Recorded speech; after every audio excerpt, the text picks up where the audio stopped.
Welcome to Pioneer, the podcast series for serious innovators, brought to you by Raise. Here, we talk to innovative entrepreneurs, CEOs, scientists, and policymakers about innovation.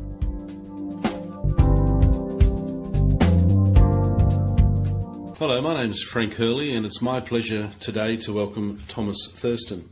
Thomas is the CEO of Growth Science, a big data research lab that uses quantum theory and algorithms to more accurately predict the performance of new business innovations.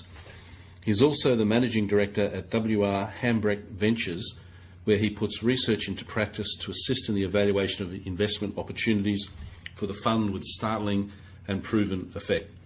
Hambrecht & Co. is an investing firm in San Francisco. The firm and its founder, Bill Hambrecht, have participated in around 700 IPOs and venture capital investments, including Adobe, Amazon, Apple, Genentech, Google, Netscape, and Salesforce.com. Thomas holds an MBA, was a fellow at Harvard University, and is a Juris Doctor. He's an advisory board member at Washington State University, a fellow at the Disruptor Foundation, a board member of the Oregon Smart Labs, and a member of the Harvard Business School Forum for Growth and Innovation. Following completion of his law degree and MBA, Thomas worked for Intel Capital, Intel's venture capital arm, where he started developing algorithms to measure investment potential. His work caught the attention of Harvard Business School professor Clay Christensen, founder of disruption theory, who invited Thurston to become a Harvard Fellow for 2007-2008. Having worked with numerous Fortune 500 companies which use this prescriptive analytical approach to stay ahead of their industry, Thomas is now in Australia bringing this unique methodology to local corporate innovators. It is my pleasure to welcome Thomas Thurston. Thanks, great to be here. Thomas, you worked alongside Professor Clay Christensen at Harvard, who's one of the experts on disruption theory, I understand. What was that like? You know, I think one of the things that surprised me or delighted me the most working with Christiansen, obviously he's extremely smart and well-credentialed, but he's one of the most humble, down-to-earth people you'll ever meet. And you'd have no idea who you're talking to if you were sitting next to him on the bus. Right. And he's much more interested in asking questions than he is about talking, which is also a bit rare for a Harvard professor. Oh, okay. Is he practical or more abstract? Is he apply his stuff? He gets accused of being too theoretical a lot, but I actually find that he's got a much deeper appreciation for operations than most people think. You know, he actually started a ceramics startup, like a high-performance ceramics startup, before he became a professor, okay. And it was quite successful. It went public. Okay. And so he knows what it's like to run a business and the stress of trying to generate revenue and carry a P&L. So where a lot of professors don't have that background. Yeah. So I think he gets accused of being theoretical, and in reality I think he's a lot more practical than most of his peers. But one of the things that, because he's become so famous and well known, I think people sometimes lump him into gurus, right, where they put him in this category of people, and he gets accused sometimes in academia of being, too much flash, and maybe the inference is not enough substance. Right. Okay. But I think what's interesting is he's actually just a really good scientist, and I think he's become famous. But really, when you look at his work, he really has a deep appreciation for the scientific method and what quality research looks like, and he follows it very, very closely. And I think a lot of people have taken his ideas and sort of bastardized them in other ways, but his work that he's done directly is quite powerful. And I think in hindsight that the biggest thing that I got from working with him was probably just shoving the scientific method into my DNA. In other words, he really does explicitly demand that you go through all the steps and all the statistical tests and all the control tests. I mean, he really teaches you what that is and why that's important. And I think I never would have expected that would have been the biggest takeaway from working with him. But I think 10 years later, that's the one thing that's shaped everything I've done since then. Which is a great segue into growth science and the approach. So can you tell us a bit about that and what you and your team have developed? Sure. So about 10 years ago, I was working at Intel and in the innovation group there. And I thought it'd be really fun if I could build a small database of all the projects, all the new products Intel had tried to launch over 12 years prior. And then add all the venture capital investments I could find that they had done and all the acquisitions, and compile that all into a big database and start to try to mine it for patterns. Okay. And what I found is a lot of the things that we cared about the most at Intel when we were picking which things to fund, a lot of those variables weren't very predictive of outcomes 5 or 7 years later. So actually, the things we focus on the most. For example? A lot of things. For example, this was true at Intel as well as any other venture capital organization or investment firm. A lot of our analysis was based on the technology and the team. Mm-hmm. In other words, is this a technology that's much, much better than what's out there today? And is this a team with a great success rate, that we want to back? Which is what logically you would think of. That's right. It makes perfect sense. Yeah. And this is what, of course, almost 9 out of 10 venture capitalists will even now tell you they look for. Right. But almost any way you define a team and the raw technology, it's really hard to find any statistically significant relationship with what actually happened, the commercial success of those businesses later. Right. And that's a surprise to most people. Right? So it is to me. Yeah, it was kind of underwhelming. In fact, the correlation was so low. But then we found that there were some other variables that we knew about, but we didn't think about that hard. Were much more predictive of outcomes than anything else. So the realization early on was, oh my gosh, what if we're looking at the wrong things when we pick what project to launch or what investment to make? So is that like a silver bullet, or is a range of things that you would be good predictors? Well, we ended up finding many things, but really the question is, if you look at a standard business plan and you were to take, every couple of sentences and put them into a new field in Excel, right? All these clues about this idea. Yeah. Really, the question was, which of those clues are predictive and which aren't? And obviously that, it takes a ton of very slow, careful work to try to boil the ocean and find these variables. Yeah. But that's what econometricians do, right? And so using techniques that are very well established, we were able to figure out as best we could which are those predictive variables. Okay. So is there some sort of supercomputer behind all of this? Or? Well, we use, oddly enough, we use some old supercomputing techniques when we do this, but you don't need a supercomputer anymore to do them. Now you can do them on a PC, right? But realizing that, oh my gosh, if we actually focused on different variables, we'd be much better at predicting which projects would be big winners and losers. Right. So doing that work at Intel at the time, I had met Clay Christensen because Intel had NDAs with some professors at MIT and Harvard and some other schools, and when I started to build this database and find these patterns, I just figured it was too good to be true, right? So I thought, okay. So I was able to just go to Boston and share our data and say, look, tell me what I'm missing here. Mm-hmm. And if you know anything about those kinds of professors, they don't hold back, right? So they can be quite ferocious, telling you what's wrong, which is great, which is why I went there. But at the end of the day, the fundamental models emerged that held. And I had met Christiansen in that process, and he had spent some time with me and another professor. And he said, hey, look, can you come out, spend a year with me at Harvard, and let's get you an office by mine, and let's really expand this research. Because what we found is amazing, but it's at the time, the criticism was it's only Intel's data, though. Yeah. So, does it apply anywhere else, or is it just an Intel thing? Yeah. Well, that's a great opportunity for you. Yeah, it was amazing. It was a dream come true, and Intel and Harvard both sponsored it. I moved out with my family to Boston for a year. And really had a blank check to talk to anyone and do anything we could to move this research forward. So Harvard University to venture capital, how did that come about? So when I was working with Christiansen, at the time he was on the board of an investment bank called Hambrecht and Company that primarily did IPOs. So they had done Google's IPO and several others.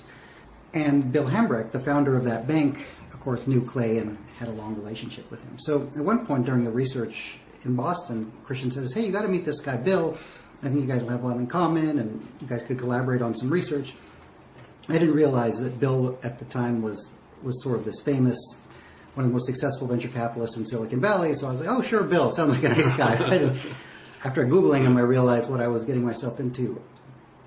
But having the opportunity to spend time with Bill Hambrecht, when my fellowship at Harvard was over, Bill basically said, look, if you're interested, I'd love to create some venture capital portfolios around this methodology, because he knew that it worked, and he'd already started some funds using Christiansen's methodology, and our statistical work could take it to the next level. Right, okay. So when I got That was quite visionary of him, I would have thought. Yeah, I mean, what an opportunity for me, and he's the kind of person who, Bill Hambrecht's not somebody who, he's also very down to earth, and he's not someone out just trying to protect his ego, and from his perspective, hey, if this works, I want to use it. Yep. Whereas some other venture capitalists I've met over the years have a very allergic reaction to the idea of using statistics, because they see it as personally threatening to them. Yes, it's interesting, isn't it? That emotion takes over the logic. It's true, and it's almost in some weird way a disruption, right? The idea that you can start to use statistics and computer modeling in venture capital can be perceived as threatening to a more traditional VC. And I think, look, anything that makes us better at our jobs, we should all be doing, but obviously not everyone agrees. Okay, fascinating. So tell us why you decided to bring this methodology and approach to Australia. We've decided to raise some new funds here in Australia for a number of reasons, but really it's the region that's really attractive. Okay. In that most of the really big disruptive opportunities we're seeing are continuing to come out of Asia and Asian marketplaces, and Australasia as well. So, Bill Hambrick was, he started in Silicon Valley in the late 1960s when there was no tech industry over there, and he was part of that whole wave that became Silicon Valley as we think of it today. Yeah.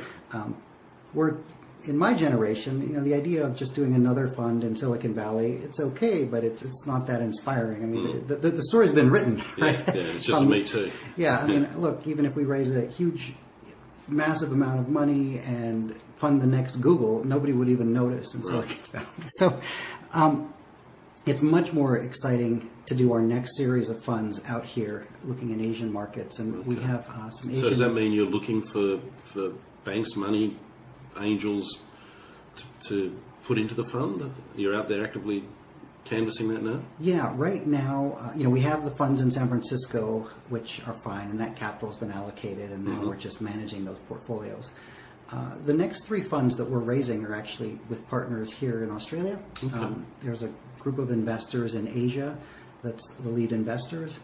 So we have Asian investors, Australian general partners, and the deals we're looking at are regional. So it's global scope in terms of where we can invest. Okay. So it's very much a global fund where it almost doesn't matter where the money's coming from or where the startups are or where we happen to sit. Yep. It's where can we pair the best opportunities up with the smart kind of money. Yep. And what differentiates you is the methodology. Yeah, we have the methodology, and the methodology has given us a very high performance, consistent track record through the funds that we've done. So we have a lot to build on, and I think the future of venture capital is going to be much more quantitative than it ever has been. I don't think it'll ever be totally quantitative, nor should it be, but we're at the very beginning of this quant invasion of venture capital, and I think its story has yet to play out. But look, in 10 years, every smart fund is going to use any tool at their disposal to improve their returns. It makes sense, you'd think so. So what role do you see data science approach playing in the corporate innovation of the future? So, interestingly enough, I'm finding corporates are faster to adopt analytics than venture capitalists. Okay, I would have thought the venture capitalists were more risk takers, but no. You'd think so. Well, venture capitalists will invest in technology, but they are very slow to use technology to help them invest. In other words, they'll invest in other IP, but they're very reluctant to change their own business models. It's a bit like a plumber always has leaky taps. That's right. And what I'm finding is the corporates are understanding that their resource allocators, just like a venture capitalist, whether you're a mid-sized company or a small company or a huge company, you're constantly trying to figure out where to allocate resources to have the maximum amount of growth. And for a venture capitalist, it's just picking startups. For a corporate, okay, there might be some startup stuff, but really it's about which products should I be launching, which resources should I be dedicated to which projects, and once in a while should I be doing acquisitions or partnering with somebody. Right, so the methodology is much wider than a startup or a new tech. It's M&A, it's new product, new service offering, new market. Yeah, that's right. Because what we learned is we have algorithms that essentially help us figure out how likely innovation is to have a commercial result. And the corporates are doing that all the time. That's their bread and butter. So we're actually seeing them adopt these analytical tools much more quickly and putting them to much more creative use. Right. Because I think even a mid-sized company that's been around for 10 years, they know that they've tried to launch, say, a dozen projects here and there over the years that have failed.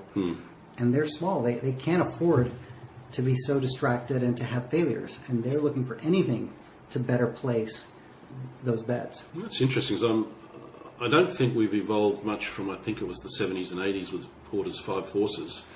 And I know organisations still use that as a technique to evaluate a market or a product. So I think you're right. This is a whole new field. Yeah, and nothing. I mean, Porter's 5 forces are. I mean, there's a lot of benefit. It's a good thing. I like it. I like Michael Porter's research, but I do think. So most people think Porter's 5 forces were. They almost treat them as a laundry list of, okay, here's the 5 things one must think about in a business plan. When really what Porter was saying is it's at the intersection of these 5 things where you're likely to find the most profits in an industry. Right. So he was doing essentially a sort of a massive conjoint analysis to come up with his actual work was quite empirical originally. What we're saying is all these things change. So all these forces are changing so rapidly today. There's technology trends and competitors, and it's happening at a global scale, and software is invading services. All the traditional boundaries are breaking down of what's a substitute and a direct competitor even. And we have to use computer modeling to really take into account all of those interactions, because the 5 forces are great, but we all know, anyone who runs a business knows that there's more like 1,000 forces that they're trying to grapple with every day. And computers are really good at that scale. The human brain has a lot of trouble with. I don't mind us. So what are some of the most interesting findings you've uncovered so far? One of my favorite findings is, and this echoes Christiansen a little bit, but we found this statistically to be true. One of the biggest things that companies underestimate are their competitors. And it sounds like a no-brainer, but we found whether you're a startup or a mature company, companies chronically underestimate their competitive environments. They tend to think that they're the smartest people in the world, and that they're in their jobs because they're high achievers, and they just have this special feeling on the market, and they have this special magical way to thread all the needles and win in their mind. And you ask some companies who their competitors are, and they'll say, "Oh, we don't have any." And then if you do finally get them to admit to having competitors, they'll say, "Okay, well, it's these 4 companies," and then they're quick to tell you why. "Oh, but they don't matter." The reality is, you can go to every company. There could be 20 competitors in a market. You could go to each one of them, and they would all feel the same way, that they were going to win, and that they were just a little bit smarter and more clever, and that all their competitors were rubbish. So you say they can't all be right. And so when you launch a product, I think you have to come face to face with the idea that, yes, there are competitors. They're just as smart as we are. In fact, they may be even more capable than we are. How do we win in that reality? And that forces you to a much deeper conversation. I had a startup in New York. We were out there, and they pitched us there. It was like a real estate online thing. And very, very bright, sophisticated entrepreneurs. And I asked them, I said, "Well, so who are your competitors?" And they said, "Oh, we don't have any, And then I asked them again, okay, and I asked them a different way. So it's okay, but who are you competing with? Who would customers use if it wasn't you? And I asked them 4 different ways in just a 5-minute period, and each time they said, "Nope, we don't have any competitors." And I happened to know in my back pocket that there was this company just like them called Redfin. And so finally I said, "Well, what about Redfin?" I kid you not. The next words out of his mouth were, "Oh yeah, they're our biggest competitor, but not in Manhattan." I thought, "Oh, you're kidding me, right?" But this person wasn't trying to be disingenuous. In his mind, he had interpreted the market into a situation where he won. And I think he believed he didn't have competitors. When in fact he had a few dozen competitors. Yeah, I suspect that's normal human processing. Yeah, it's painful to look for your competitors because it's depressing. And accept that maybe they're doing it better. Right, and you always think you're going to win. It's to start from a position of, wow, there are competitors, and they might be better than me. drives a very different series of choices. So what's been your success with the methodology? So we've made over 4,000 predictions over the past decade where we know the results. So you make a prediction, you wait around for 5-6 years, and then you find out what happens. Right. We've made a lot of predictions we can't count yet, but we have over 4,000 results. When the algorithms have predicted the business would survive, we've been right 67% of the time, so 2 out of 3. Which is phenomenal. Yeah, which is 2, 3, 4x better than any humans have consistently done since Thomas Edison. Yeah, Right? It's yeah. statistically, it's amazing. Now, we're still wrong a third of the time. So we just are, and that's science. We just have to accept it. We predicted Tesla would fail, and it didn't. So there's hundreds of examples of when we were wrong. It's not a perfect science, but it never will be. No, and I think we're not striving for, perfection would be nice, but in the real world, what we're looking for is improvement. Can statistics make us better than we otherwise would be? Yep. And we're not clairvoyant, it's not a crystal ball, it's not magic. But look, every insurance company has actuaries to manage risk, and it makes them perform better. Every quant fund in Wall Street, every superannuation fund has tons of quant people calculating risk and managing it. It shouldn't be a weird thought that you can do the same with resource allocations for corporate growth. It's just putting money into bets, hoping to have a positive outcome. Right. And I understand you predict success or failure as a percentage, probability. Is that the only thing the algorithm predicts, or it predicts growth at all? We can get a handle on the likelihood that the business will survive or fail. We can get a handle on what growth we're likely to get over 10 years. So what's the average annual revenue growth we're going to probably see? Okay. So that will then go back to your ROI as to whether you should or shouldn't do this thing. Yeah, correct. Yeah. Correct. And then we can also, and I think what's ended up being the most important is we can get a sense on the timing that this will play out. Because some investments, it'll be a huge disruptive business, but it might take 25 years, and I only run, our funds are 10 years at a time. Yeah, so yeah. it has to hit enough trajectory within my time horizon. And for me, that's not something that we feel. It's literally dots on a graph. Like we plot trajectories, and they have to intersect within our horizon. Okay. So we know that businesses large and small around the world are facing challenges, digital disruption. Innovation is a buzzword, but we all accept that we need to be more innovative if we're going to survive in this new world. What are the 3 key learnings you'd like to share with corporate Australia following your work with the Fortune 500 companies? One is to echo the theme of be upfront about your competitors. One of the things I'm seeing everywhere, not just Australia, but there are huge disruptive threats coming out of Asia that are landing smack dab on the front porch of companies, even companies in Australia that have been wonderful cash cows, happy business, everything's been great for 50 years, right? Yep. For the very first time, they're seeing very odd, very strange threats show up. Just 4 years ago, banks were only beginning to understand that their biggest threats were coming from Silicon Valley. They had spent the prior hundreds of years fighting each other, right? Yeah. Banks, you'd have Rothschild Bank fighting Credit Suisse, fighting JP Morgan, but the biggest and scariest threats ended up coming from tech companies.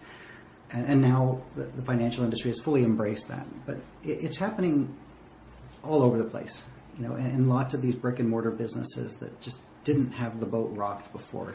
It's going to be rocking now if it hasn't been already. So one thing is, look, global threats are real and vicious.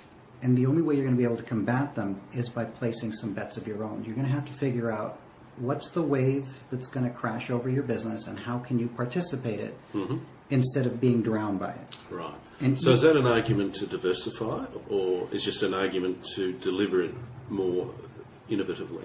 Or both? You may need to diversify your strategies, which is different than diversifying your market. So in other words, you might still be selling bricks, I don't know, just to pick a product at random, but you might need more than one strategy to defend that market. So it doesn't mean that you're necessarily, now you're investing in healthcare and, no, but you're going to need more. Look, when there's more volatility in the market, you need to hedge your bets more because nobody knows what the future will be. Yeah. And I think companies that never thought of themselves that way, they thought, oh, I'm running a business and I have customers and I sell them things, right? Or have to realize that they have to begin to play a portfolio game and place bets and know how to do that and structure those bets so that they can participate in the future and not be drowned. And from your experience, if I'm running a company, placing a bet, how long would I let that bet run for before I pull the pin? The best bets are the ones that pay for themselves in less than 3 years. Right? In other words, that's the best bets.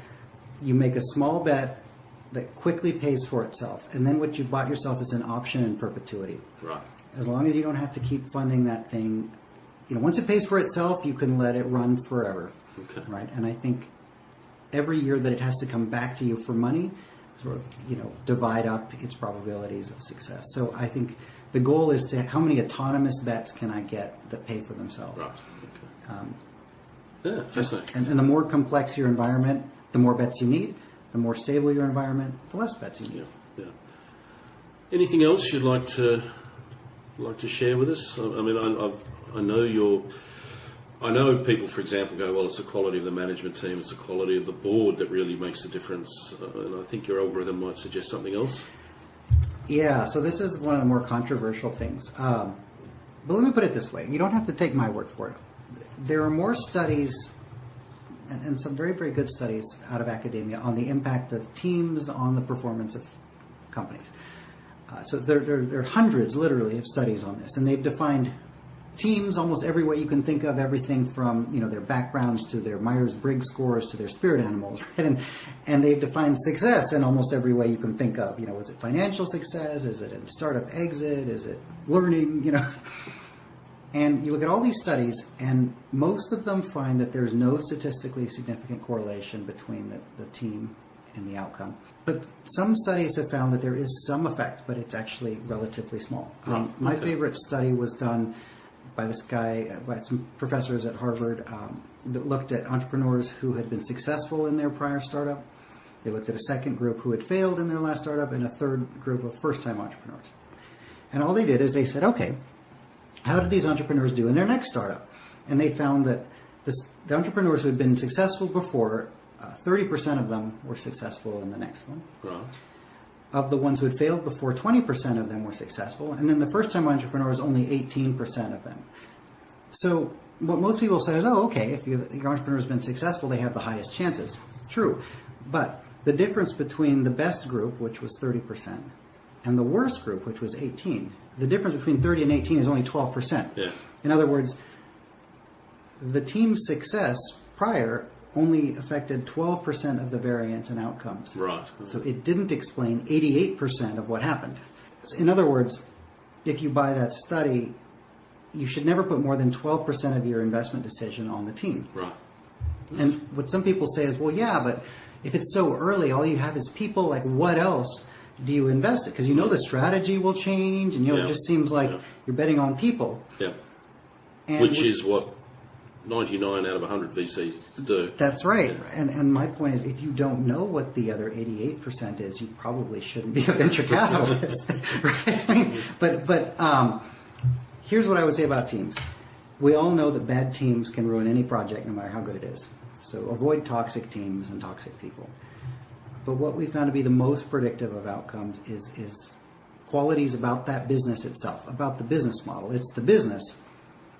And you just need a team good enough not to mess it up. Right. So if you say the jockey-horse metaphor, do you bet on the jockey, the team, or the horse, the business? It's the horse. Yeah. And that's statistically what the jockey just has to stay on. The jockey just can't fall off. Right? Yeah, exactly. So you just need, and even, Warren Buffett is not sort of a data scientist, right? But even, what he's always said is, his quote is, good jockeys will do well on good horses, but not on broken down nags. Right? So even he's found in his own qualitative experience, look, get the right business. And that's more important. Yeah. So I think between that kind of qual and our quant, we're really finding the same thing. Well, Thomas, it's been fascinating talking with you. I could spend hours discussing this with you. It's a really interesting topic, and I thank you for your time. Thank you. Delighted to be here. And it's great to have you in Australia. I love it. Thanks for joining us today for the Raise Innovator series. If you would like to know more about today's topic, please email us raise@raise.com.au.